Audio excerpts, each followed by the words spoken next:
Le talentueux Monsieur Ripley, roman de Patricia Highsmith, a fourni son point de départ au film Plein Soleil. Ce film, en effet, s'en est inspiré. Le talentueux Monsieur Ripley, c'est à la fois un roman psychologique et un roman policier, mais surtout un roman psychologique, puisque toute l'action est vue à travers le principal personnage. René Clément, est-ce que dans votre film, vous avez respecté ces dimensions? Oui, ces dimensions-là, je les ai respectées, mais si on parle de dimensions, je dirais qu'il est évident que l'on ne pouvait pas traduire directement le livre de Mme Patricia Smith, qui donnait un film d'une longueur démesurée. Nous avons simplifié et ramené à, comment dirais-je, aux mobiles les plus directs du personnage. Est-ce que vous pourriez justement nous définir ces mobiles qui sont toute la trame de l'histoire? Eh bien, Paul Gégoff et moi avons travaillé à l'adaptation pour cela, en faisant en sorte que Tom Ripley, qui est joué par Alain Delon, représente ce que nous avons dans la jeunesse d'aujourd'hui, cette espèce de grande impatience de posséder. Et son camarade, qui est Maurice Renet, est riche, a, comment dirais-je, une présentation sociale qu'il envie.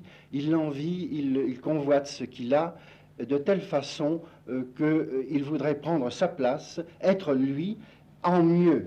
Et cela nous amène à une véritable histoire d'amour avec Marie Laforêt, puisque dans ses calculs, dans ses plans, car c'est vraiment plané chez lui, et il va oublier cette dimension qui est l'amour, il va tomber amoureux, sans le savoir, de cette jeune fille qu'il voudra posséder, bien entendu, pour être vraiment le Maurice Renet qu'il enviait et qu'il voulait être. Donc Plein Soleil, c'est un titre qui est pris à la fois au sens propre et au sens figuré. Les deux, en effet. Plein Soleil, à cause de tous les extérieurs que nous avons tournés, c'est un film d'extérieur. Nous avons tourné en Italie, dans le sud de l'Italie. J'ai essayé de donner justement cet excès de lumière, cette espèce d'ivresse de lumière, qui se confond avec le sens figuré, qui est d'essayer de prendre cette place au soleil, qui nous rappelle le titre de notre film, où d'ailleurs le personnage n'est pas tellement éloigné de celui-ci.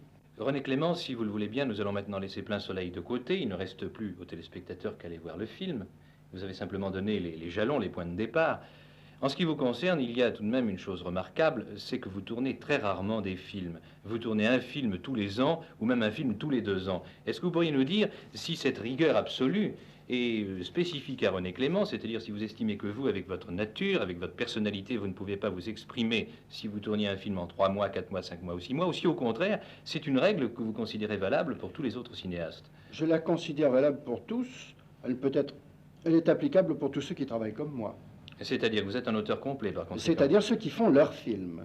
Maintenant, ceux qui se contentent de faire uniquement la mise en scène, il est évident qu'ils peuvent tourner autant de films que le temps de tournage leur permet. Si vous mettez 3 mois pour faire un film, ça fera 3 à 4, 12, il fera 4 films. Il n'y a pas de juste milieu entre les deux, entre le metteur en scène dès le coup. Disons qu'il y a 2 manières de travailler. Il ne me reste plus qu'à prendre rendez-vous pour dans 1 an, par conséquent. Probablement, oui, forcément. C'est entendu.